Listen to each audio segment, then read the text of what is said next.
The silence swallowed the park like a tomb. 6-year-old Emma Castellano lay motionless on the wet grass, her small body rigid from the seizure that had stolen her breath 43 seconds ago. Her lips had turned the color of rain clouds. Her eyes had rolled back into her head. The summer sun beat down on the playground, indifferent, while the world simply stopped. Aleandro Castellano, a man whose name alone had made grown men weep, knelt in the grass beside his daughter. His suit cost $3,000. The fabric was hand-stitched in Milan. His shoes, Italian leather, now soaked through with water and grass stains. None of it mattered. His hands that had signed documents ending lives, hands that had built an empire from nothing, trembled uselessly above Emma's chest. He could not move. He could not breathe. He could not save her. 20 feet away, 2 men in black suits stood paralyzed. Enzo and Luca had spent 15 years at Aleandro's side. They had watched him negotiate with senators and silence federal agents. They had seen him emerge from situations that should have killed him. They had phones in their hands, but their bodies were locked in a terror that transcended understanding. This was their boss's child. This was the one thing that mattered more than the empire, more than power, more than breathing itself. That was when the woman in the worn grey coat appeared. She did not hesitate. She did not check to see who this child belonged to or whether she should be involved. She simply dropped to her knees beside Emma with the kind of practiced motion that belonged to someone who had done this before. Her coat was the color of concrete. Her hands were thin and calloused. Her eyes held a terrible kind of hollowness, the look of someone who had already lost everything and therefore had nothing left to fear. Nora Voss was 32 years old but looked decades older. Her dark hair was pulled back with a frayed elastic. Her skin had that translucent quality of someone who did not sleep enough and ate too little. She wore no rings, no jewelry of any kind. The clothes on her body were worth perhaps $80 total. But her hands, her steady, certain hands, knew exactly what to do. 1, 2, 3, she counted aloud, her voice trembling like a candle in the wind but never breaking rhythm as she pressed Emma's small chest. 1, 2, 3. Aleandro watched her. He watched this stranger, this nobody in a grey coat, do what he could not. He watched her tilt Emma's small head back. He watched her lean down and breathe life into his daughter's mouth with the kind of tenderness that belonged to someone who loved her. But she did not love Emma. She had never seen Emma before this moment. She was doing this for no reason at all except that Emma was a child and a child could not breathe. The compressions continued. 1, 2, 3. 1, 2, 3. Her arms shook with effort but her face remained focused. The distance between despair and hope was measured in heartbeats.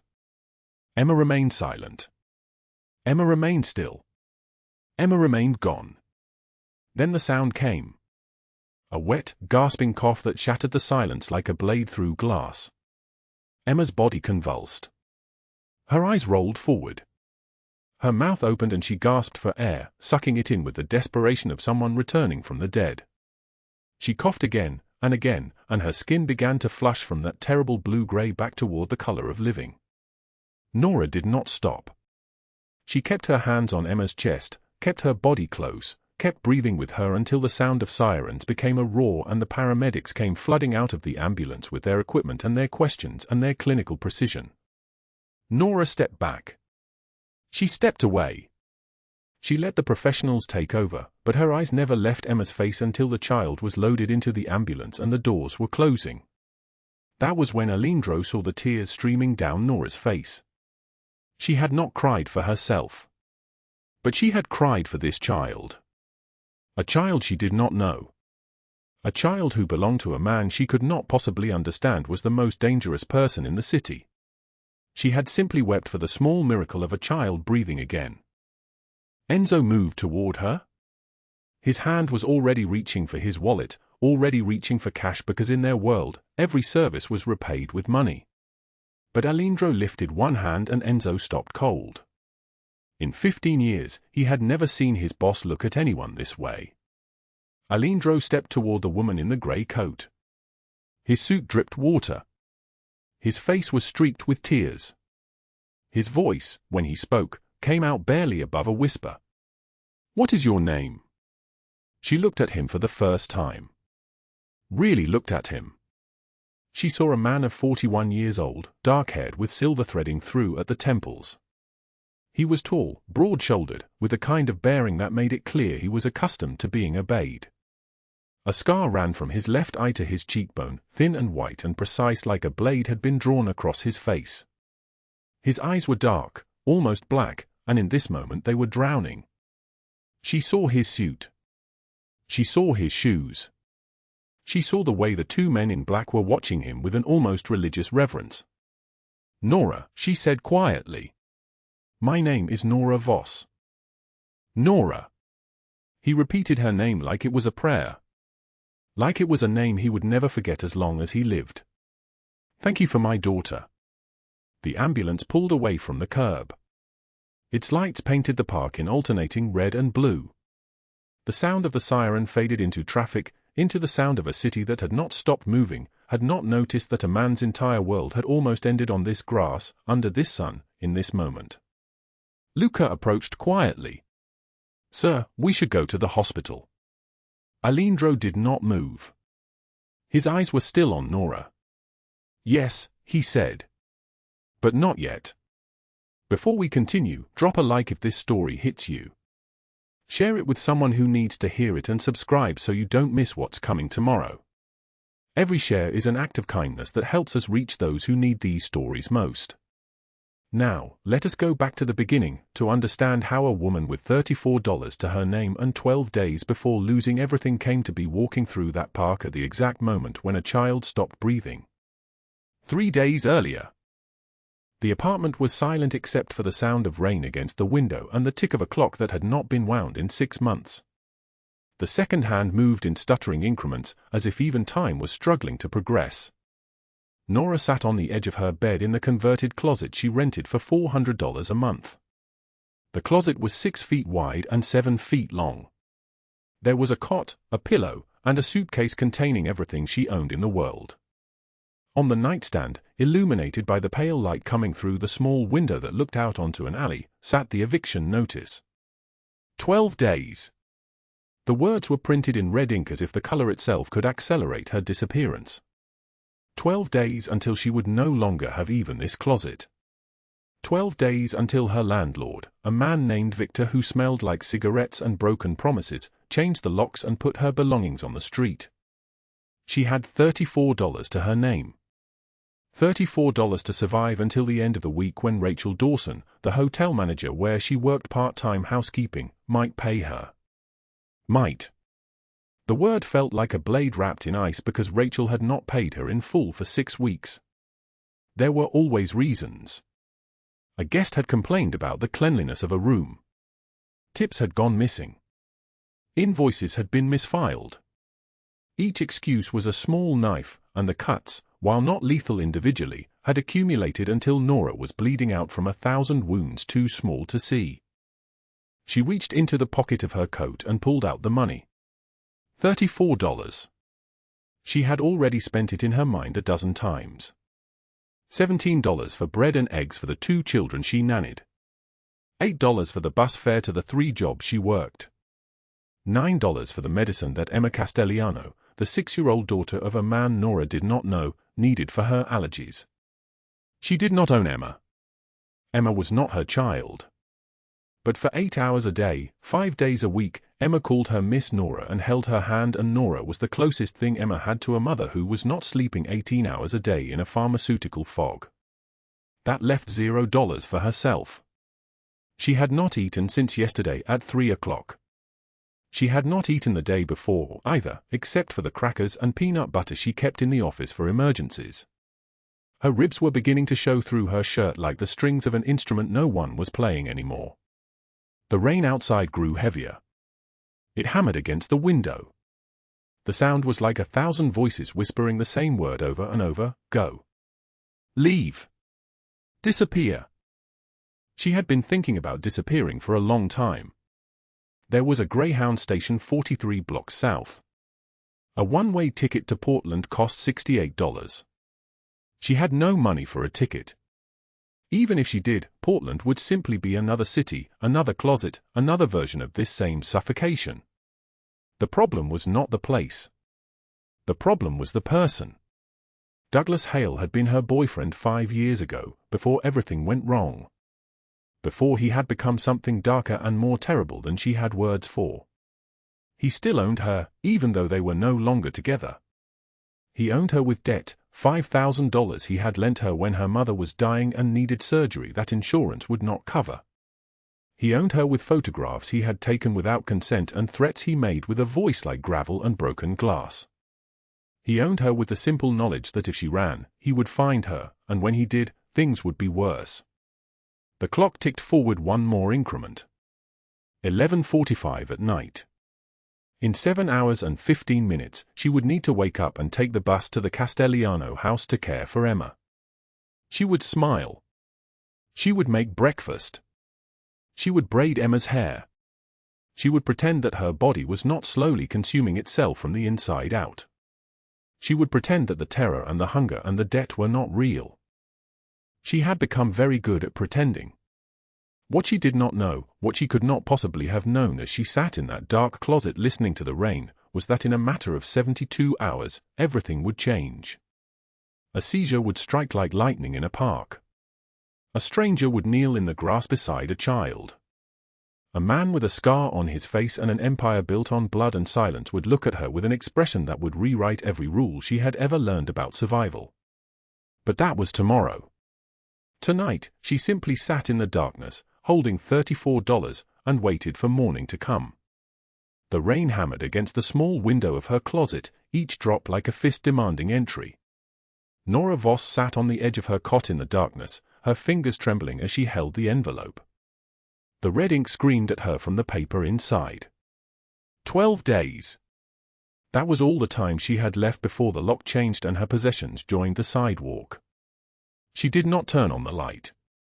Electricity cost money, and money was something she no longer possessed in any meaningful quantity. Her wallet lay open in her lap. A $10 bill. A $20 bill. For ones. $34. That was the entire sum of her existence, the total of 8 years of labor distilled into pieces of paper so thin they felt like they might dissolve if she breathed on them too hard. She had calculated it 100 times, and the mathematics never changed. Rent was due in 3 days.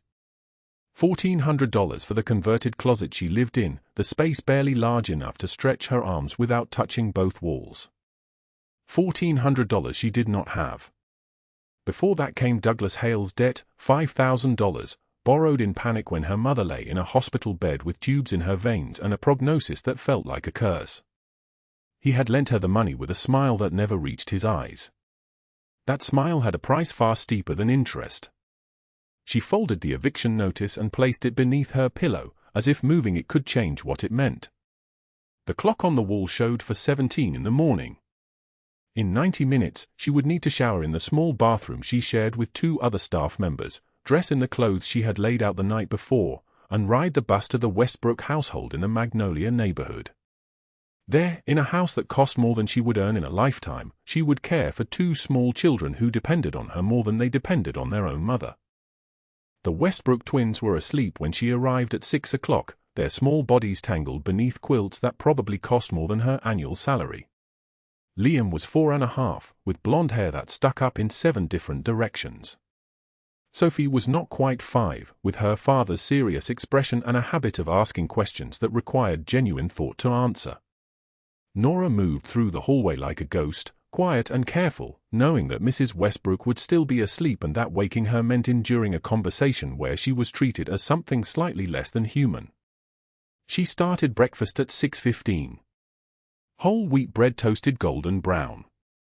Organic peanut butter spread thin because she had to ration it across 3 days. Sliced strawberries arranged into a smile on the plate, a trick she had learned years ago to make food seem like more than it was. The kitchen was immaculate, all stainless steel and granite, and entirely silent except for the sound of her movements. Outside, Seattle's November rain continued its assault on the windows. Grey light crept across the counters like something living and reluctant. By 7 o'clock, the children emerged in their pajamas, Sophie's hand already in Nora's, Liam following behind like a planet drawn to gravity. They did not ask where their mother was. They had stopped asking months ago. Nora pulled out their chairs, tied napkins around their necks, and watched them eat. Sophie took small, careful bites. Liam devoured his toast and asked for more. Both children's eyes tracked her every movement, as if afraid that if they stopped watching, she might vanish. "Vivi, will you come to my soccer game?" Liam asked, his mouth still full. Vivi was what he had called her since he was 2 and could not pronounce Nora. The name had stuck, had become more real than her actual name in the mouths of these children. "I will try," she said, and meant it with an intensity that surprised her. She would not be at the soccer game. Mrs. Westbrook would take him, or more likely, he would go with a nanny who came for an evening while she worked her second job. But she could not tell him that now, not when he was looking at her with such certainty, such faith that the world was a place where people kept their promises. The day unfolded in the rhythms of care that had become her body's language. She bathed them at noon, the water warm and gentle. She dressed them in clean clothes. She read them stories, the same stories repeated so many times she could recite them backward. "Good night, Moon." "The Very Hungry Caterpillar." "Winnie the Pooh." The words were a spell she cast to keep the world steady. At 2 o'clock, Mrs. Westbrook emerged from her bedroom, her hair styled, her makeup applied with precision. She glanced at the children without focus and asked Nora to make sure they did not wear their good clothes to the park. She left by 2:15, and Nora never saw her again that day. The park was 3 blocks away, down a sidewalk that ran parallel to a busy street where buses moved like whales through water. Nora held Sophie's hand on one side and Liam's on the other. The rain had paused, leaving the world damp and smelling of wet earth and decomposing leaves. There were other children at the park, other caregivers sitting on benches and watching. Nora knew some of them by sight, the way you know people you pass repeatedly but never speak to. She sat on a bench that was damp and cold, and Sophie climbed into her lap while Liam ran toward the play structure. The work at the Grand View Hotel began at 5 in the evening. She took the bus from the park, dropping the children back at the mansion at 4:40, changing into her work uniform, a black dress with a small white collar that had a coffee stain on the hem that would never fully come clean, and boarding another bus downtown. The hotel was downtown Seattle, a 14-story building of blue glass and chrome that reflected the gray sky like a prophecy of endless winter. Rachel Dawson managed the front desk and housekeeping both, and she managed them with the precision of someone who enjoyed power over those who had none. She was 53 years old but dressed like a woman half that age, her hair dyed blonde within an inch of its life, her fingernails extensions that clicked against the desk when she typed. She smiled, but the smile was a weapon kept sheathed. "Nora," she said when she arrived, and the way she said it made it clear that Nora had already disappointed her somehow. "Room 804 needs a full strip. Guest checkout. Then front desk for the rest of your shift." Room 804 was on the 8th floor. The elevator climbed with a sound like someone sighing. The hallway was carpeted in gray, the doors all identical, marked only by numbers. She used the keycard to enter 804 and found the room in the particular chaos of a guest who had no respect for property they did not own. Clothes on the floor. Towels in a heap. The bed unmade, the sheets twisted and damp. She stripped everything, bagged the linens, wiped down every surface, scrubbed the bathroom until it shone. Her hands moved through the work without her mind following. When she finished, the room was immaculate, more pristine than it had been when she arrived. No trace remained that anyone had ever lived there, ever slept or showered or existed within those walls. Back at the front desk, she counted the register and prepared for the evening shift. Room 804 had paid in cash and left a tip on the nightstand, $47. Nora had seen it, had picked it up, had registered the amount with the part of her brain that was always calculating how much more she needed, how many days until disaster. She had placed the money in the small ceramic dish beside the register where tips accumulated. Rachel appeared at exactly 6 o'clock. She moved to the dish, looked inside it, and smiled. She picked up the $47 and placed it in her own pocket without pause, without acknowledgement, without any pretense that this was anything other than theft. Her fingers were still extended, still in the motion of taking, when she looked at Nora. "You're lucky to have this job," Rachel said. Her voice was even, conversational, the way someone might comment on the weather. "Don't forget that." Nora did not respond. There was nothing to respond with. The words were not really a statement. They were a reminder of the hierarchy, a reinforcement of a truth so fundamental that arguing against it would be like arguing that the rain was wet. Rachel Dawson had power. Nora Voss had none. The $47 disappeared into Rachel's blazer and was gone. By 8 o'clock that evening, Nora had been awake for almost 14 hours. Her feet ached in her worn shoes, the kind of ache that had become so constant she barely noticed it anymore. The soles were thin in places, so thin that she could feel the texture of the ground beneath her. She wore a coat over her uniform, a dark gray thing that had belonged to someone else first, that she had found at a thrift store for $3 8 years ago. The zipper was broken, had been broken for 2 years, and she held it closed with her hand or with safety pins depending on her mood. She rode the bus back to Magnolia after her shift ended at midnight. The streets were nearly empty.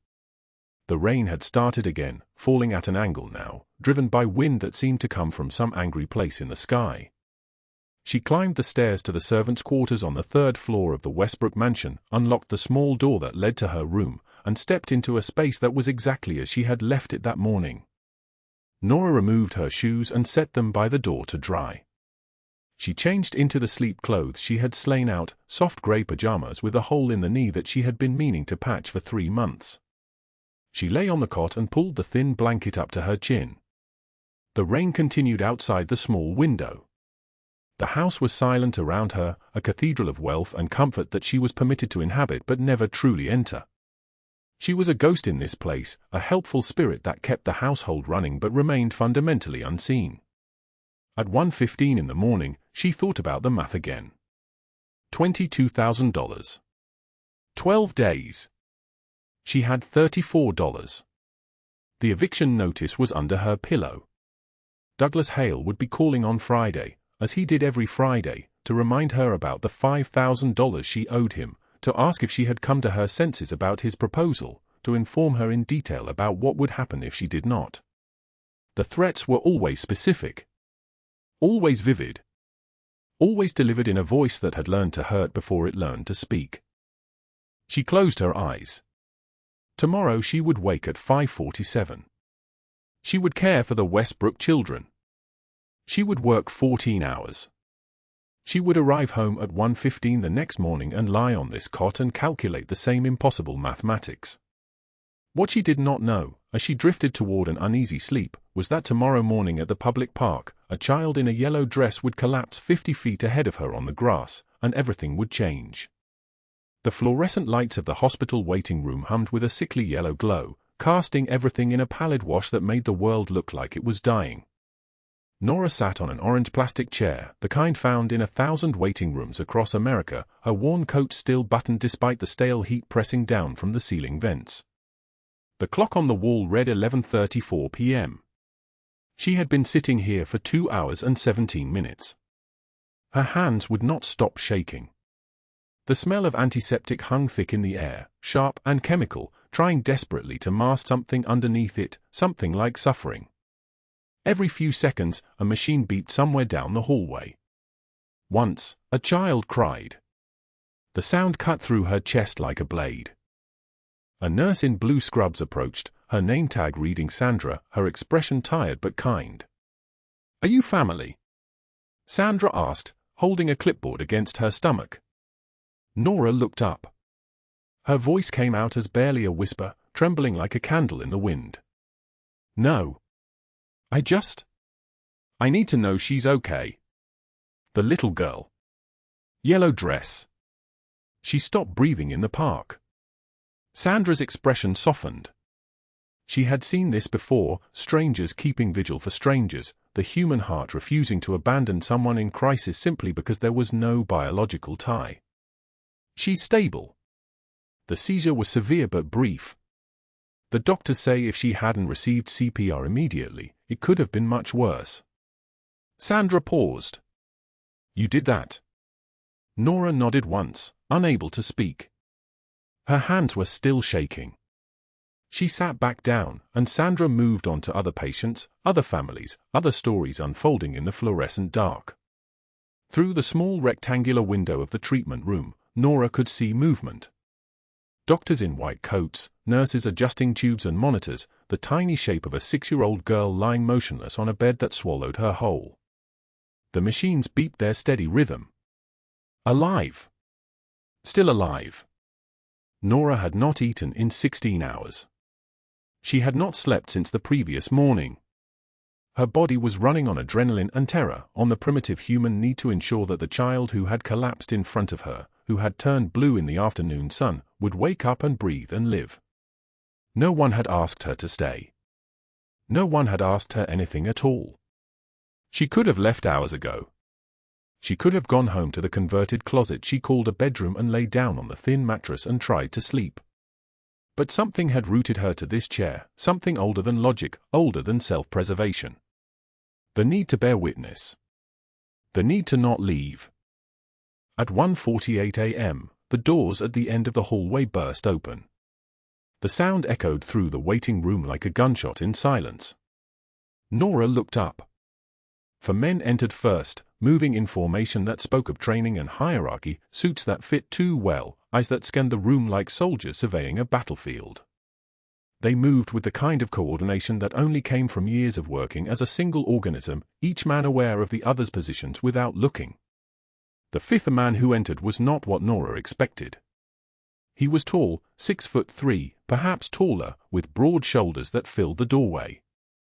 His black suit was tailored so precisely it looked like it had been molded to his body, the jacket open to reveal an expensive white shirt.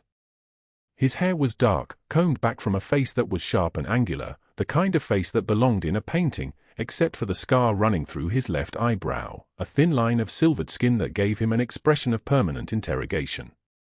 His eyes were dark gray, the color of storm clouds, and right now they were wild with terror. This was Aleandro Castellano. Nora did not know his name. She did not know that he controlled half of Seattle's underworld, that men feared him, that his word was law in places where law did not exist. She saw only a father.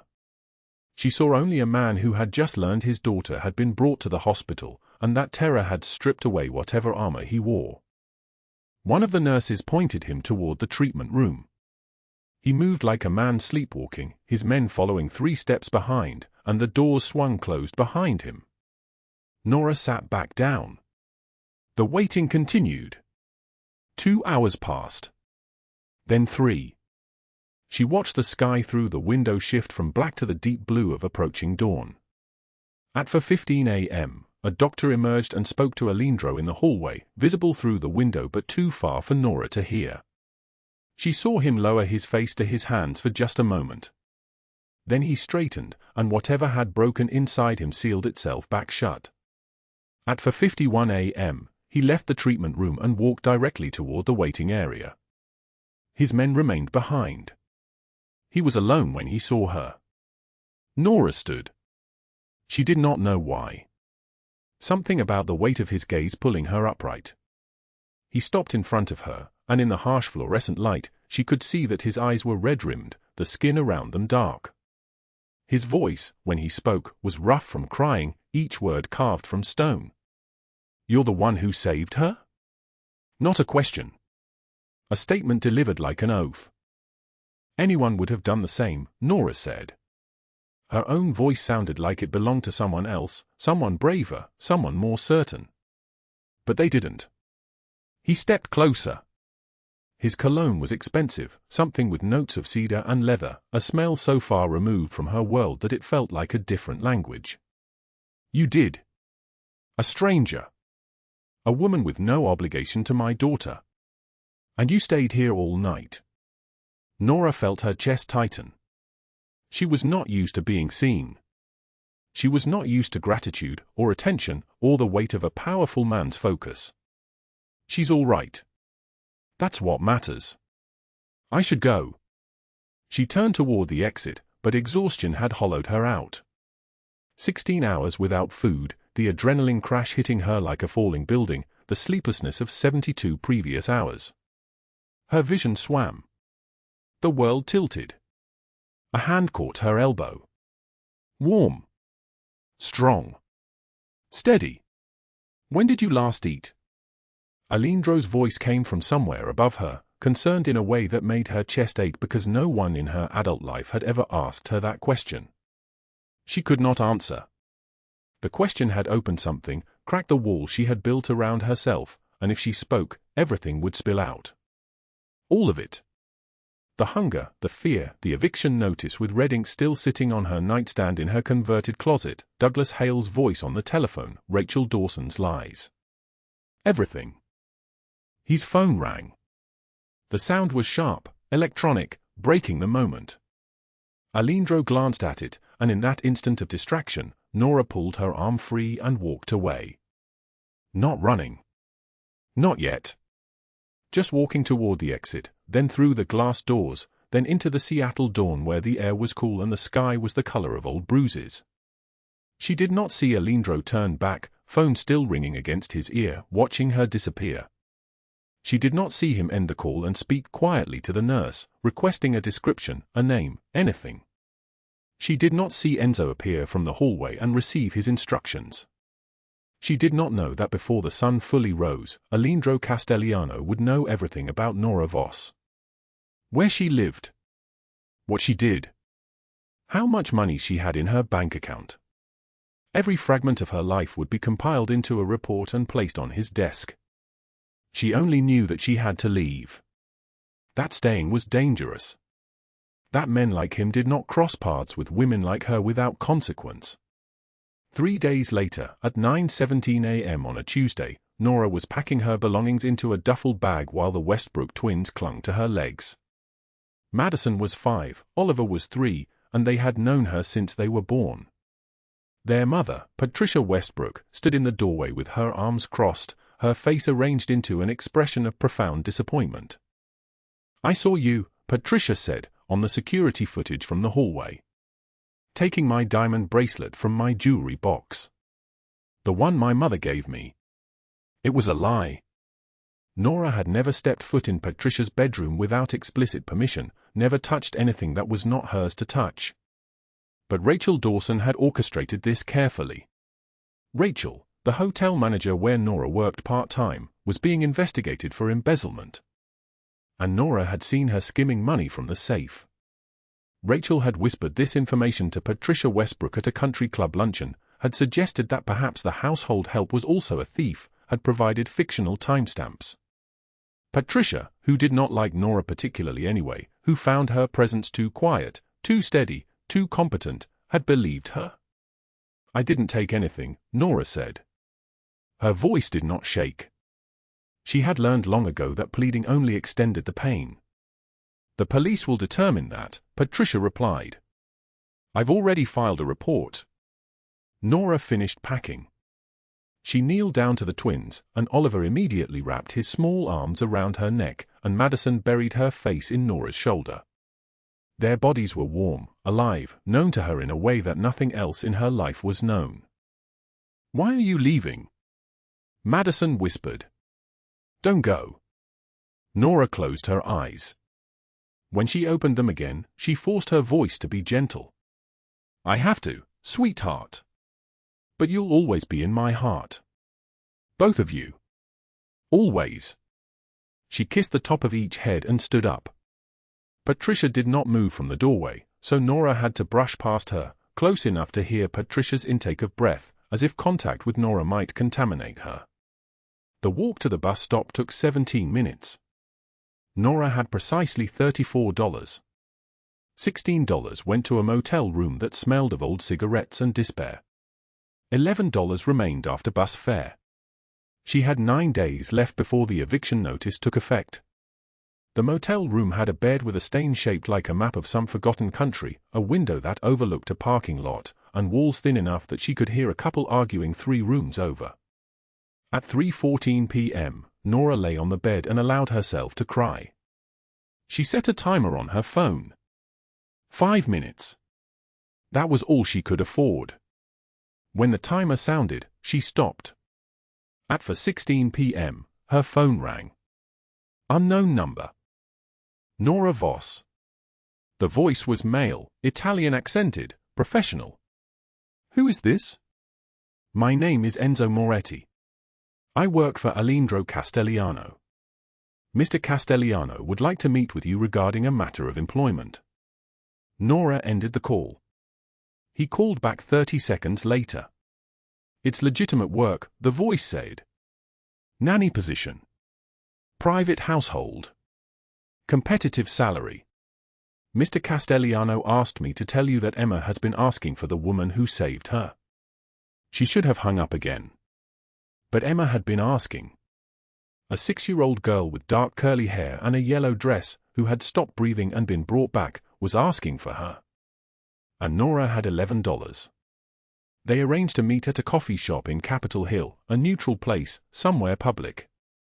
Nora dressed in clothes that were clean but worn, and she sat at a corner table, and at exactly 6:08 p.m., the door opened. Aleandro Castelliano walked in. The entire cafe shifted. Every eye tracked him. He wore a black suit, and his shirt was open at the throat, and something about him displaced the air around him, made the space smaller just by him being in it. His scar caught the light. He moved toward her table with no hesitation, as if he had known exactly where she would be sitting, and in truth, he had. Enzo had sent him photographs. He sat across from her. This close, she could see that his eyes were the color of winter stone, and his hands, folded on the table, were marked with small scars and a gold ring on his left hand. You look thinner than 3 days ago, he said. His voice was deeper than she remembered, like wind through a canyon. I'm fine, Nora said. You're not fine. You haven't eaten. You're living in a motel on $11. He paused.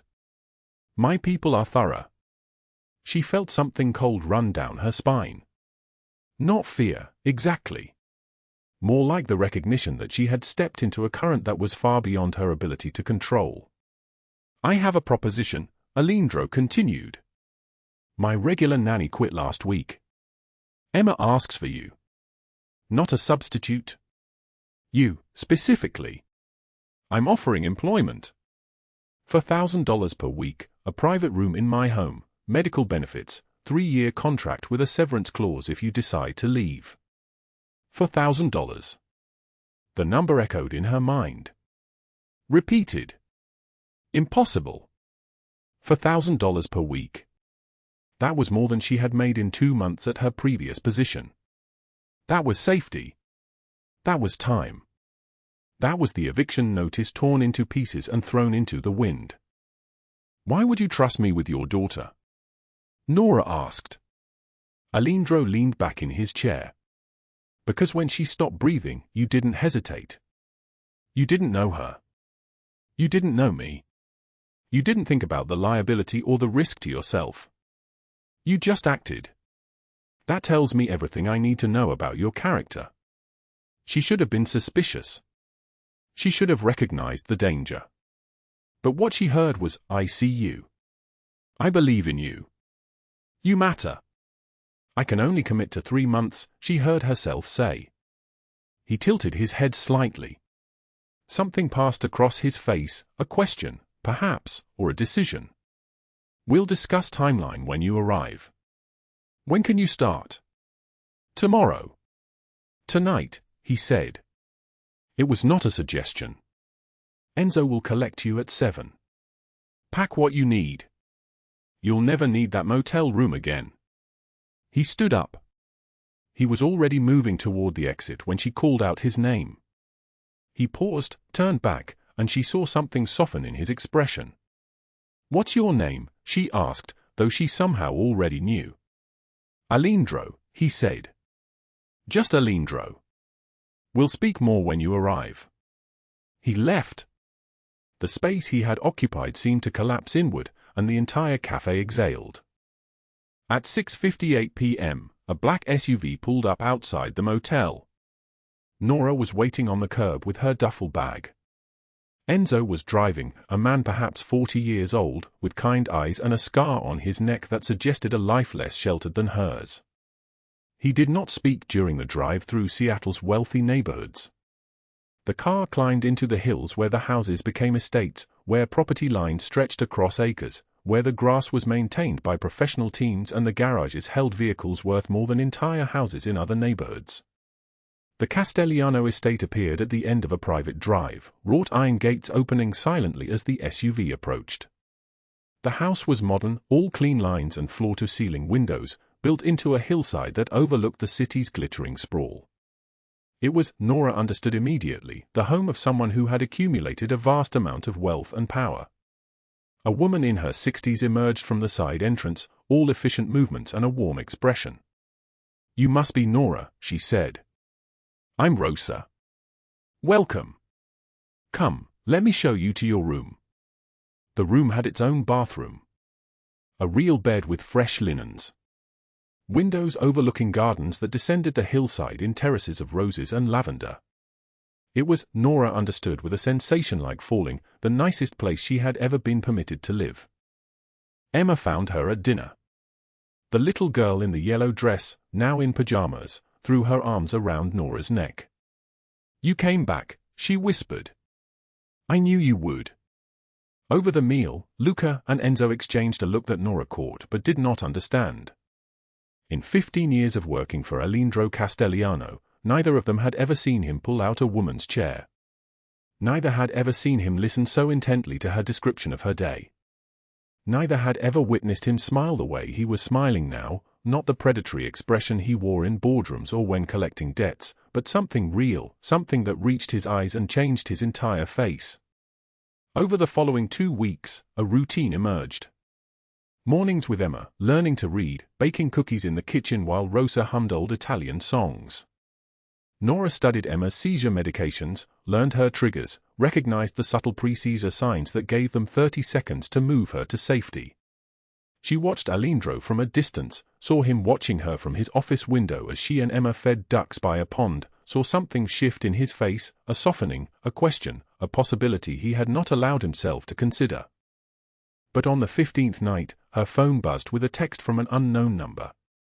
"You owe me $22,000. 3 days or I go to your new boss with photos. Douglas Hale." The scars on her back burned as if freshly carved. The debt that could never be paid. The man she had fled from.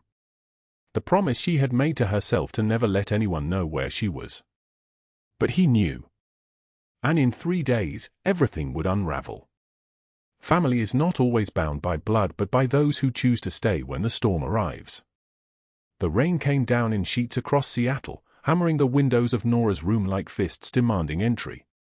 Lightning split the sky, illuminating the gardens below where Emma slept safe and dreaming, unaware that her world was about to crack open. Nora sat on the edge of the bed, her hands trembling so violently the pen kept slipping between her fingers. She had written 2 pages already. 2 pages confessing everything she had never allowed herself to speak aloud. The letter lay before her, words in careful handwriting that felt like a goodbye she could not survive. She read the first line again, "I'm falling in love with you. I think I have been since the night you sat beside me in the hospital waiting room and didn't leave." Her voice was barely a whisper, shattered like glass. "But I can't stay. I can't let my past destroy what you've built." The eviction notice still sat on her nightstand, the foreclosure date circled in red ink. She had kept the $34 in her wallet, the same $34 she had clung to for 8 years like a life raft. She had bought a bus ticket with cash at a station downtown. 1 ticket to Portland. 1 ticket to disappearing. Thunder crashed so violently the lights flickered. In her duffel bag, packed and waiting by the door, she had folded the 3 clothes she owned. The worn coat. The black dress. The shirt with the small stain she could never quite wash out. Everything she was fit inside a bag no bigger than a child's overnight case. She picked up the letter again, added one final line in shaking handwriting, "I'm staying. Whatever comes, I'm staying." But as her pen touched paper, she heard it, Emma's laugh, soft and peaceful from down the hall. That particular sound Emma made in her sleep, the sound of a child who felt safe. A child who trusted that when she woke, Nora would be there making toast with cinnamon, reading her stories, braiding her hair. Nora's hands went still. She thought of Aleandro's face that morning, the way he had watched her read to Emma in the garden. She thought of his hand covering hers at dinner last night, the gentleness of a man who had spent 15 years teaching himself to hurt, learning now how to be tender instead. She folded the letter. She placed it on the pillow instead of the nightstand. Then she slid the duffel bag back under the bed, a decision made in the space of a single breath. She did not know that downstairs, in the office that smelled of leather and expensive whiskey, Aleandro was making his own decision.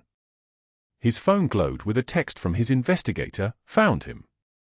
Douglas Hale, apartment 412, 5th and Pike. Also intercepted the hotel manager's communications with the police. Warrant being issued tomorrow morning. Aleandro closed his eyes. His fingers flexed once, twice. Then he opened his phone and made a call. Enzo. Get the team ready. We move at 4:36 a.m. And call our federal contact. It's time the FBI becomes interested in the Grandview Hotel's bookkeeping. For hours and 47 minutes later, at the moment when the sky was darkest and the city held its breath between night and dawn, 12 men in black tactical gear moved through the rain like ghosts. Like shadows given form and purpose. Their footsteps made no sound on the wet pavement. Their vehicles, 3 matte black SUVs, appeared and vanished in the pre-dawn darkness. Enzo led the assault team up the stairs of the 5th and Pike apartment building. They moved with precision, with a kind of coordinated silence that comes from years of practice. No guns drawn yet. Those would come if needed. But Enzo had learned a long time ago that sometimes the appearance of inevitability was enough. At 4:19 a.m. exactly, they didn't knock. Douglas Hale woke to the sound of his door exploding inward. Wood splinters scattered across his cheap carpet. He tried to move, tried to reach for the gun under his pillow, but gloved hands already had him. A gun barrel pressed against his temple, cold and absolute. His heart stopped. For a moment, his entire body went rigid with the knowledge that he was about to die. Enzo's voice came out flat and measured, like a man reading a shopping list. Aleandro Castellano sends his regards. Douglas's hands flew up in surrender. He was crying before they even moved him from the bed. No, no, please. I didn't know. I didn't understand who she was. I swear to God I didn't know. You put your hands on someone under his protection. There's no negotiation. They had him cuffed and downstairs in 90 seconds. The building's residents stayed locked in their apartments, terrified into silence. One woman peeked through a door chain and immediately closed it again. Meanwhile, at the Grandview Hotel, where the sun had barely begun to rise and the morning shift was still 30 minutes away, the FBI came with warrants and evidence boxes. They came with federal prosecutors and forensic accountants. They came through the front doors at 5:24 a.m. while Rachel Dawson was still in her office, coffee not yet finished, beginning what she thought would be another ordinary Friday. The lead agent was a woman in her 50s with iron-gray hair and a voice like a blade. Rachel Dawson, you're under arrest for embezzlement, fraud, and conspiracy to file false police reports. Rachel's face went white. What? No. There's been a mistake. Check my books. Everything's accounted for. Your books are fiction, Em. The real books are the ones our forensic team found in the server your IT director tried to hide. For years. $340,000. Every penny documented. Every guest account, every employee tip jar, every courtesy bottle that walked out of this hotel ending up somewhere other than inventory. The handcuffs clicked around Rachel's wrists. She screamed. She thrashed. She made promises and threats and pleas that meant nothing to anyone. The cameras were already there, already flashing. News crews had received anonymous tips about the arrest, and they had shown up in force. By the time the first officer led Rachel toward the police vehicle, her face was everywhere. her screaming echoing across the Seattle morning. "This is a mistake. I'm innocent. I know people. I know senators. Nobody cared." The story broke on every news outlet before 7 a.m. By noon, 2 million people had seen the footage of Rachel being led out in handcuffs, her face twisted beyond recognition. By the afternoon, every major news channel was running the longer investigation, the accountants explaining how the embezzlement had worked, how guests had complained about missing jewelry and cash that the hotel had dismissed as their own forgetfulness. Rachel had gasified their pain into profit for 8 years. At the federal courthouse, the arraignment happened with brutal speed. Douglas Hale, transport orange jumpsuit straining against his frame, stood before a judge with eyes that no longer held anything human. The charges were read: extortion, assault, fraud, wire fraud, threatening a federal witness, interstate trafficking of illegally obtained records. The prosecutor's voice was steady. "Your Honor, the defendant has demonstrated a pattern of predatory behavior spanning multiple states. We recommend bail be set at $500,000. Douglas's lawyer tried to argue. Douglas himself tried to beg. But the judge's expression never shifted. $500,000. Bail is denied pending trial. $500,000 he did not have. 500,000 doors slamming shut simultaneously. Rachel's trial lasted 3 weeks. The evidence was catastrophic. Every embezzled deposit had been documented, traced, photographed. Her own emails, written in moments when she thought she was clever, proved that she had known exactly what she was doing. She had congratulated herself on her ingenuity. She had written, "They're all too stupid to notice. Especially that pathetic maid. If she ever figures it out, I'll have her arrested instead." Those emails were read aloud in a courtroom with Nora sitting in the gallery, Aleandro beside her, his hand covering hers. She watched Rachel's face crumble as her own words betrayed her. The judge sentenced her to 40 years without parole. Rachel screamed. She overturned her chair. She tried to lunge at the prosecutor and was tackled by 3 bailiffs.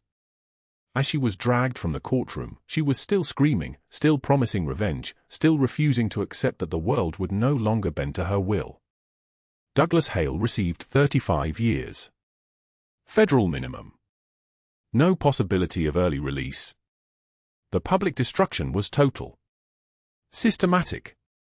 Permanent. Too quick and too easy would have been death. This was worse. This was the slow unraveling of everything they had believed they were. 3 weeks later, Aleandro sat in his office with the door closed. He held a piece of paper in his hands. The letter Nora had written, then changed her mind about leaving. She had told him everything, the debt, the threats, the night she had packed her bag and almost walked away. He read the final line again, "I'm staying. Whatever comes, I'm staying." He folded the letter carefully. He placed it in the drawer beside his own heart. Then he stood, straightened his suit jacket, and walked down to the garden where Nora was teaching Emma to plant flowers for spring. When she looked up and saw him, everything in her expression changed. He knelt in the wet soil, not caring about the expensive suit. Emma gasped. "Why are you on your knees, Papa?" Enzo and Luca stood by the terrace, watching. In 15 years, they had never seen this. Aleandro took Nora's hands in his. "Because I'm asking you to stay. Not as a nanny. Not as someone we employ. As someone we choose. As the person who saved my daughter's life and taught me what salvation looks like. Stay with us. Stay with me." Thunder rolled in the distance. The storm was passing. Nora's eyes filled with tears that finally came from a place other than pain. "Yes," she whispered. "Yes. I'm staying."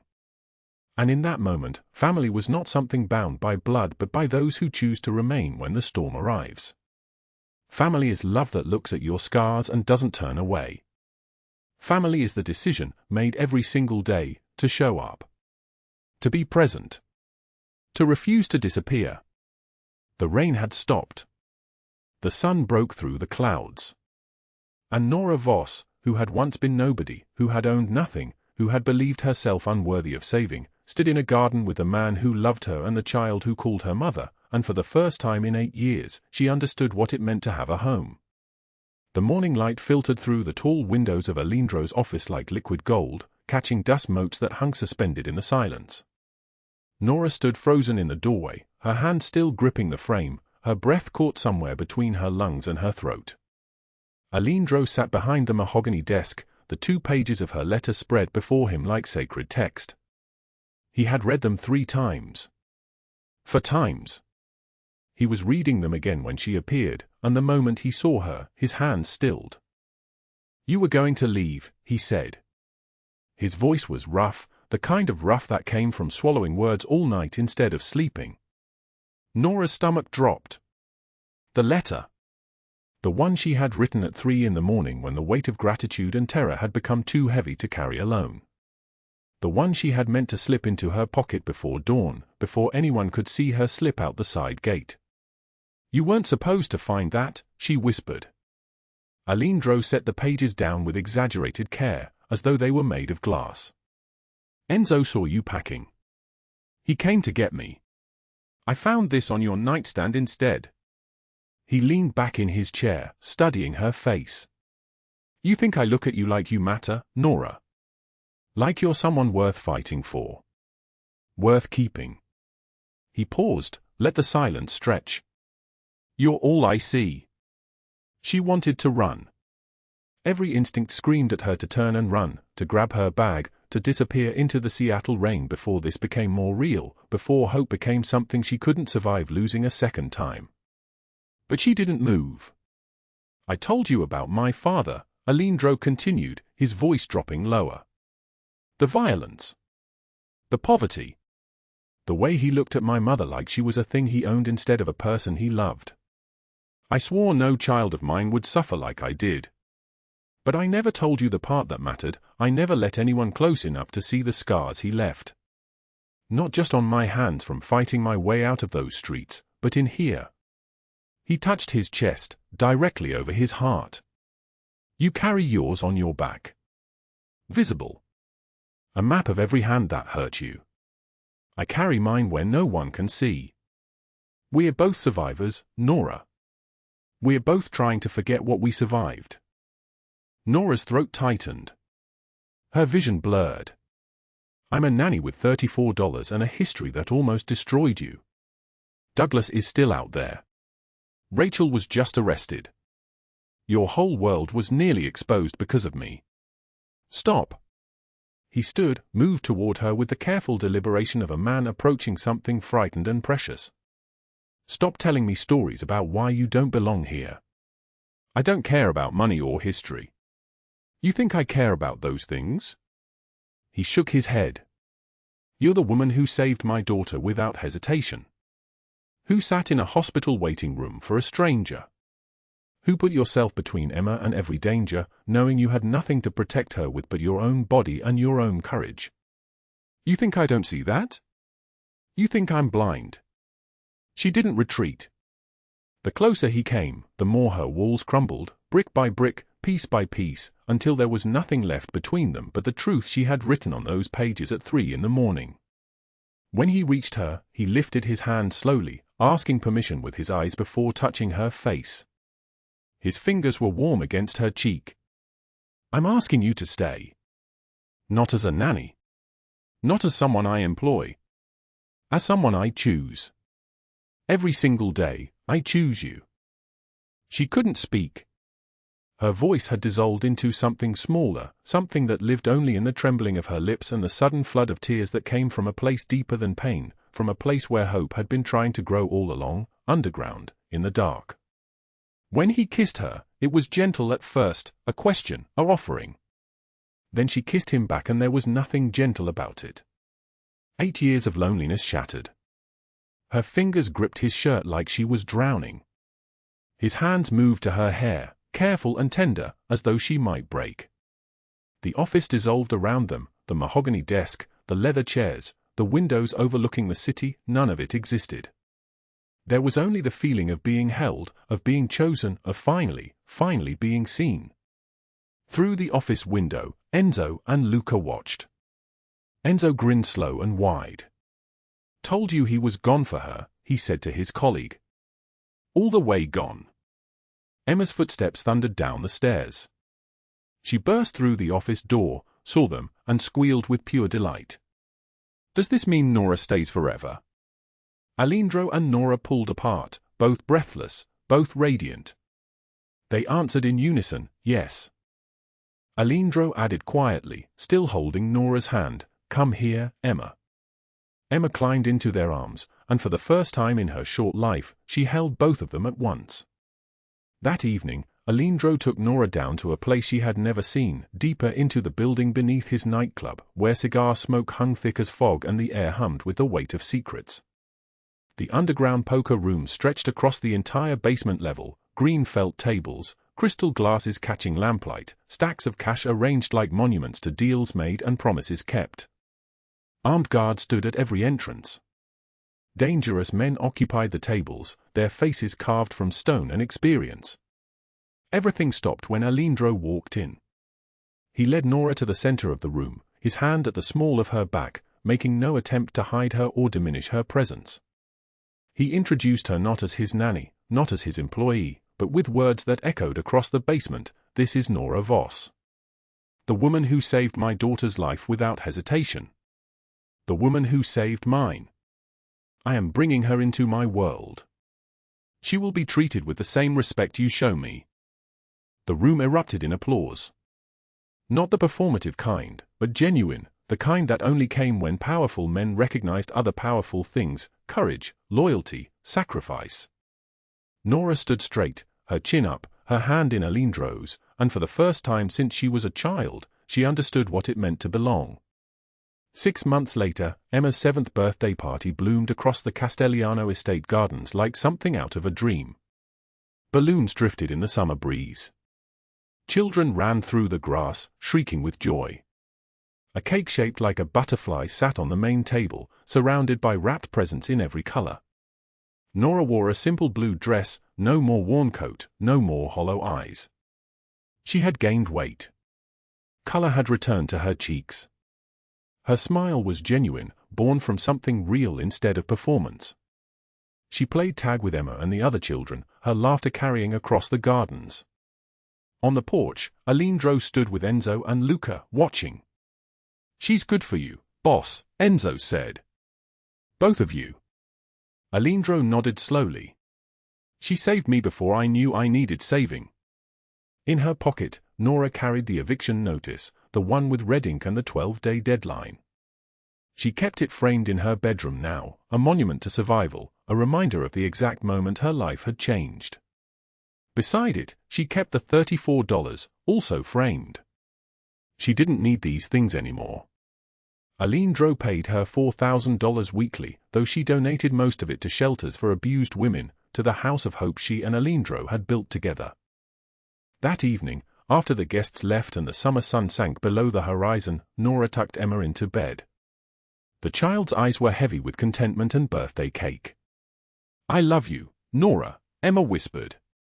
Nora's heart clenched in her chest. "I love you too, sweetheart." Emma's eyes opened slightly wider. "Are you going to marry Daddy?" Nora laughed, caught completely off guard. "Where did that come from?" "He has a ring. I saw it in his desk. A pretty one." Warmth flooded Nora's chest, making her dizzy with something between terror and hope. Downstairs, Aleandro waited on the terrace. The city lights of Seattle spread below them like fallen stars, white and gold and electric blue. When Nora joined him, he turned, and she saw the question written across his entire face. But she spoke first. "Thank you for seeing me when I was invisible. For making me believe I was worth saving." Aleandro moved closer. "You saved yourself. You saved Emma. You saved me from becoming the kind of man who forgets what matters." He dropped to one knee, the expensive fabric of his trousers meeting the stone of the terrace without hesitation. "Nora Voss, will you let me spend the rest of my life proving you were always worth everything?" The ring he pulled from his jacket was simple, elegant, real, no massive diamond designed to blind people into believing the love beneath it was genuine. This one was honest. She said yes through tears of genuine joy, and when summer thunder rolled across the sky and the first drops of rain began to fall, they didn't run for cover. They stood together on the terrace, holding each other as the storm arrived, finally safe, finally home. Family is not always bound by blood but by those who choose to stay when the storm arrives. Nora chose to stay for Emma. Aleandro chose to stay for Nora. And in choosing each other, they built something stronger than fear, stronger than pain, stronger than every broken piece of their past. They built home. If this story moved your heart, hit that like button right now. Share this with someone who needs to hear that they're worth saving. Subscribe and turn on notifications because tomorrow we're bringing you another story about love that breaks every rule and builds something beautiful from the wreckage. Drop a comment below and tell us, have you ever been the one who stayed when everyone else left? Your story matters. We'll see you tomorrow. Thank you for staying with us until the very end.